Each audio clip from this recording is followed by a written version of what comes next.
नमस्कार दोस्तों, मैं doctor Ravindra Savarkar mid school में फिर से एक बार आपका स्वागत करता हूँ। इस वीडियो का टॉपिक है एसटी एलिवेशन मायोकार्डियल इन्फार्क्शन मतलब कि स्टिमा।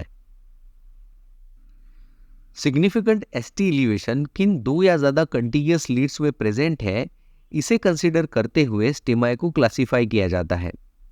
एंटीरियर वॉल स्टिमा में ST elevation lead V2, V3 और V4 में से एटलीस्ट 2 लीड्स में होना चाहिए। लैटरल वॉल स्टिमा में ST elevation lead V5, V6, 1 और एवियल में से एटलीस्ट 2 लीड्स में होना चाहिए। इंफीरियर वॉल स्टिमा में एसटी एलिवेशन लीड 2, 3 और एवीएफ में से एटलीस्ट 2 लीड्स में होना चाहिए। जब एसटी एलिवेशन लीड V1 और V2 में होता है तो ये सेप्टल स्टिमा होता है। Septal स्टिमा usually anterior wall STEMI के साथ एसोसिएटेड होता है और इस एंटिटी को एंटेरोसेप्टल स्टिमा बोला जाता है।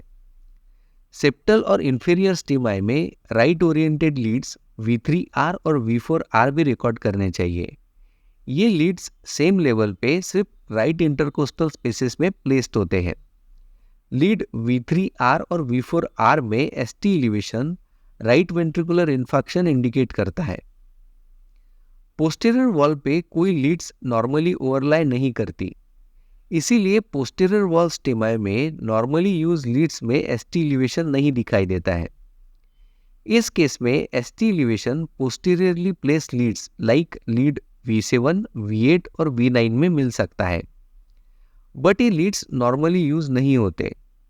लीड V1, V2 और V3 पोस्टीरियर वॉल के एग्जैक्टली अपोजिट लाई करते हैं और पोस्टीरियर वॉल स्टिमा के चेंजेस इन्हीं लीड्स में असेस किए जाते हैं, बट ये चेंजेस स्टिमा के चेंजेस के मिरर इमेजेस होते हैं और इसीलिए एसटी एलिवेशन की जगह एसटी डिप्रेशन मिलता है।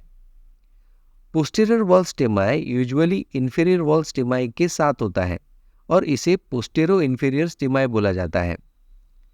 Antero inferior STEMI, antero lateral STEMI, infero lateral STEMI ऐसे कॉम्बिनेशन भी हो सकते हैं। सिग्निफिकेंट एसटी एलिवेशन का थ्रेशोल्ड लीड पे डिपेंड करता है।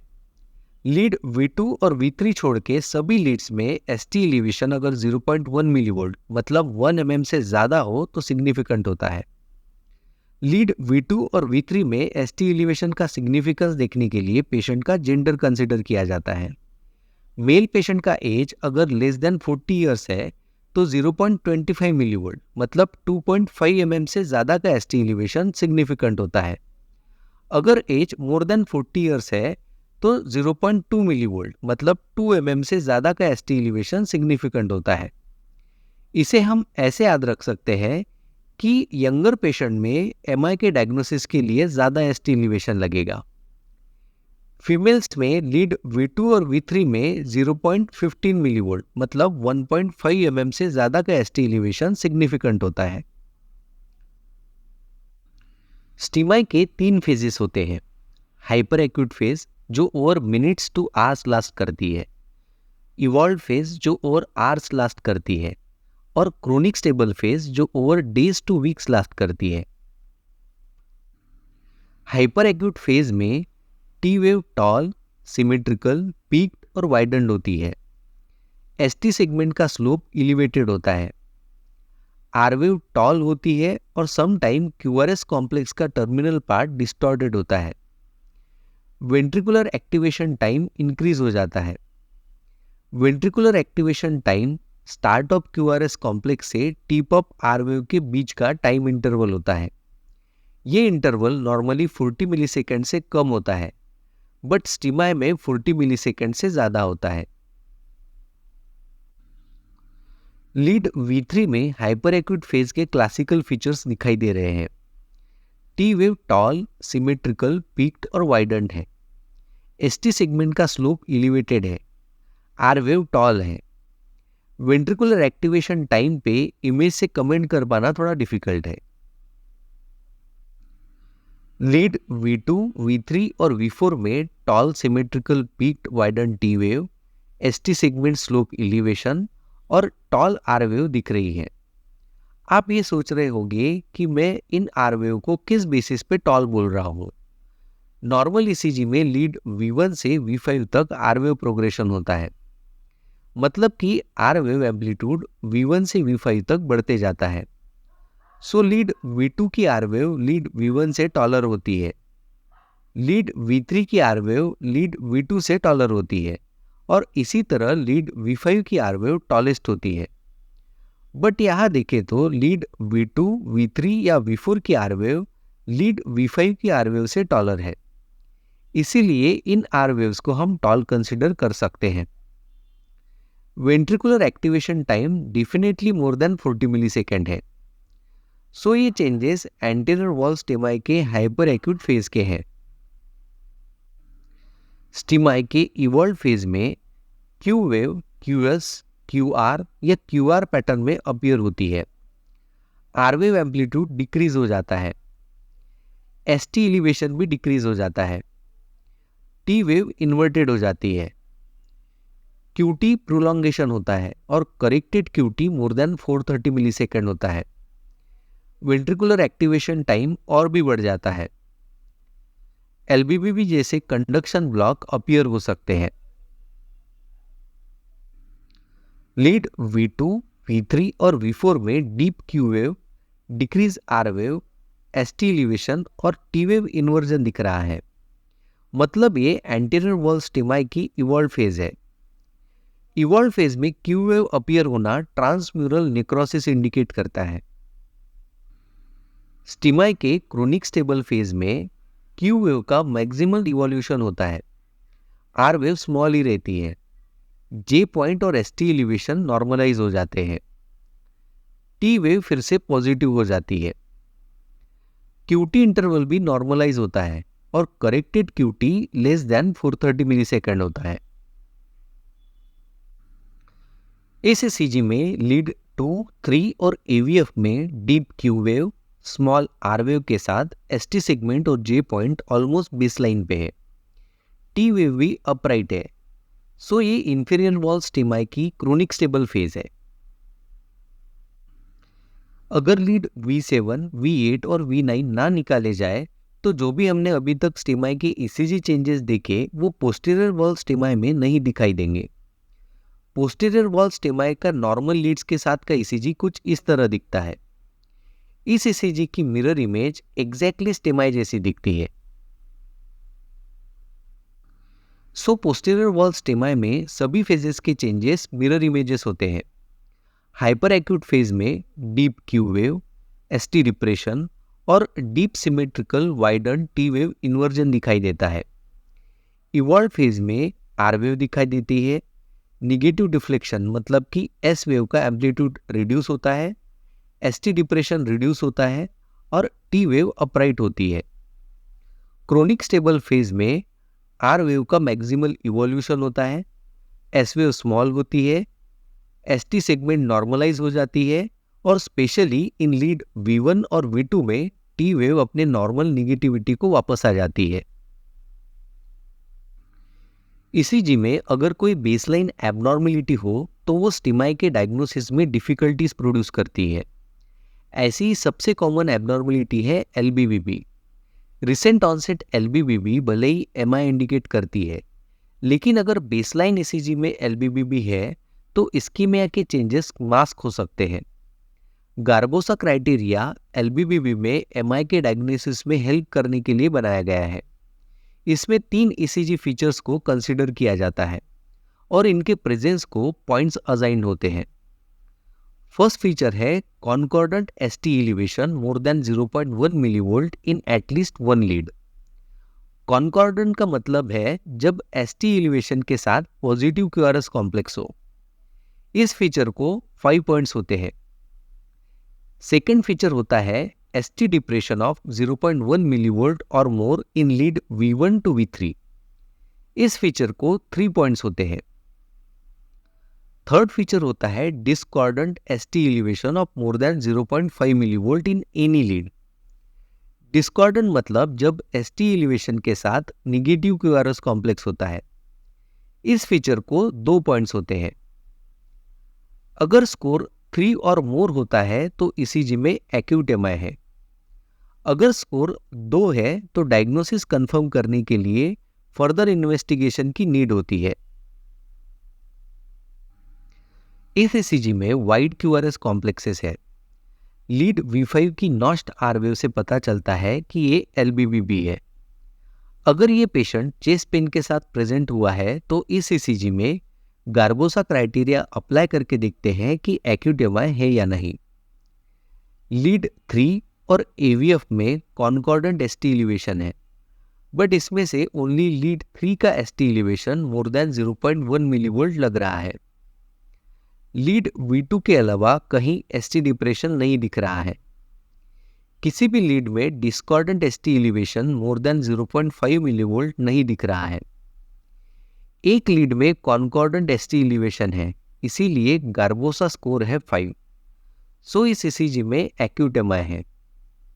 गार्बोसा क्राइटेरिया के अलावा लीड V5 और V6 में पॉजिटिव T वेव्स और लेफ्ट एक्सिस डेविएशन LBBB में एमआई के इंडिकेटर्स हो सकते हैं। सभी टाइप के एमआई में से एंटीरियर वॉल स्टेमाई का प्रोग्नोसिस काफ़ी पुअर होता है।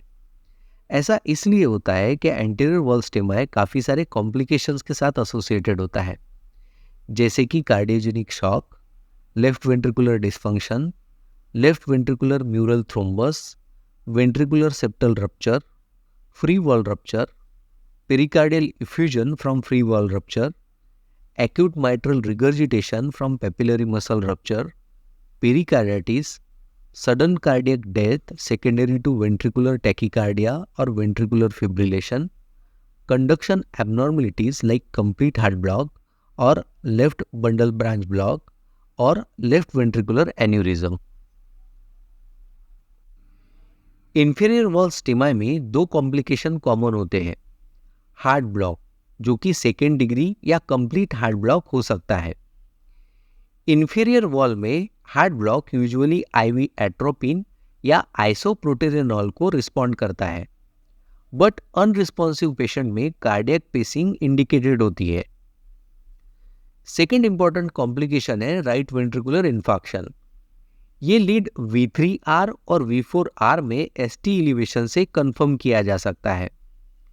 RV इन्फार्क्शन कार्डियोजेनिक शॉक के फॉर्म में प्रेजेंट होता है और ये शॉक प्रीलोड के कम हो जाने से होता है। इसीलिए विनोडाइलेटेशन से प्रीलोड कम करने वाली ड्रग्स जैसे कि नाइट्रेट्स कॉन्ट्राइंडिकेटेड होते हैं। प्रीलोड बढ़ाने के लिए IV फ्लूइड थेरेपी इंडिकेटेड होती है। लैटरल और पोस्टीरियर स्टीमाई में भी हार्ट फेलियर, अरिथमिया जैसे कॉम्प्लिकेशन हो सकते हैं, लेकिन चांसेस कम होते हैं। स्टीमाई के मैनेजमेंट में सपोर्टिव केयर और एंटी थ्रोम्बोटिक थेरेपी के प्रोटोकॉल्स अनस्टेबल अंजाइना और एनस्टेमाई जैसे ही होते हैं। कोरोनरी रिवस्कुलराइजेशन के लिए मेथड का सिलेक्शन ऑनसेट ऑफ सिम्टम पे डिपेंड करता है। अगर ऑनसेट विद इन 3 आवर्स है तो प्राइमरी PCI मतलब कि कोरोनरी एंजियोग्राफी और एंजियोप्लास्टी बेस्ट चॉइस होती है। अगर ऑनसेट 3 आवर्स से ज़्यादा है तो इमीडिएट ट्रीटमेंट के लिए थ्रोम्बोलाइसिस बेस्ट चॉइस होती है। स्टेबिलाइजेशन के बाद कोरोनरी एंजियोग्राफी और एंजियोप्लास्टी करनी चाहिए। स्टीमाई में कॉमनली यूज होने वाले थ्रोम्बोलाइटिक एजेंट्स है स्ट्रेप्टोकाइनेज, टेनिक्टिप्लेज, अल्टीप्लेज और रेटिप्लेज। भले ही स्ट्रेप्टोकाइनेज डेवलप कंट्रीज में ज़्यादा यूज नहीं होता, इंडिया जैसी डेवलपिंग कंट्रीज में चीपर कॉस्ट के कारण स्ट्रेप्टोकाइनेज वाइडली यूज होता है। स्ट्रेप्टोकाइनेज का dose 1.5 million units IV over 45 to 60 minutes होता है। स्ट्रेप्टोकाइनेज क्लॉट सिलेक्टिव नहीं होता, मतलब ये क्लॉट के बाहर के प्लाज्मिनोजेन को भी एक्टिवेट करता है। इसीलिए स्ट्रेप्टोकाइनेज के साथ ब्लीडिंग की रिस्क ज़्यादा होती है। स्ट्रेप्टोकाइनेज के साथ मोस्ट इंपॉर्टेंट रिस्क होती है हाइपरसेंसिटिविटी एंड ब्लीडिंग। स्ट्रेप्टोकाइनेज काफ़ी एंटीजेनिक होता है और स्ट्रेप्टोकाइनेज के अगेंस्ट एंटीबॉडीज बन जाती है। इसीलिए स्ट्रेप्टोकाइनेज का रीएडमिनिस्ट्रेशन 6 मंथ्स तक रिकमेंडेड नहीं होता। टेनिक्टिप्लेज बोलस थ्रोम्बोलाइटिक एजेंट है। डोज 30 to 50 mg के बीच होता है। जिसे ओवर 5 सेकेंड्स दिया जाता है। एग्जैक्ट डोज पेशेंट के वेट पे डिपेंड करता है। टेनेक्टिप्लेज क्लॉट सिलेक्टिव होता है और इसीलिए ब्लीडिंग की रिस्क कम होती है। टेनेक्टिप्लेज का री एडमिनिस्ट्रेशन क्वेश्चन के साथ कर सकते हैं। रेटिप्लेज के 10 यूनिट्स के 2 बोलस डोजेस 30 मिनट्स अपार्ट दिए जाते हैं। रेटिप्लेज क्लॉट सिलेक्टिव होता है, इसीलिए ब्लीडिंग की रिस्क कम होती है और क्लॉट रिजोल्यूशन रेटिप्लेज के साथ सबसे फास्ट होता है।